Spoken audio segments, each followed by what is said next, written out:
আমাদের টিচারদেরকে বাধ্য হয়ে ল্যাবের যে ইকুইপমেন্ট, এই ইকুইপমেন্ট না থাকার কারণে অনেক সময় আমাদের ল্যাব ক্লাসগুলো ইউটিউব দেখে করাতে হয়।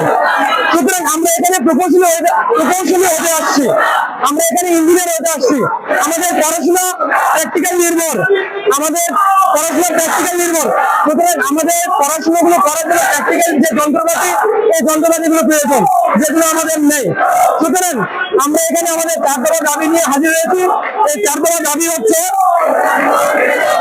অবিলম্বে চলতি বিদ্যাপীঠ সংশোধন করে সিভিল ইঞ্জিনিয়ারিং বিভাগে একাধিক প্রফেসর নিয়োগ সহ শিক্ষক ছাত্র 1:50 অনুপাতে মোট শিক্ষক নিয়োগ নিশ্চিত করতে হবে। ক্লাস ও ল্যাবের সংকট দূর করতে অন্তত 4টি ক্লাসরুম এবং কমপক্ষে 7টি ল্যাব বরাদ্দ দিতে হবে। প্রত্যেকটি ল্যাবরেটরির জন্য পর্যাপ্ত যন্ত্রপাতি সরবরাহ এবং দক্ষ একজন করে ল্যাব টেকনিশিয়ান নিয়োগ নিশ্চিত করতে হবে।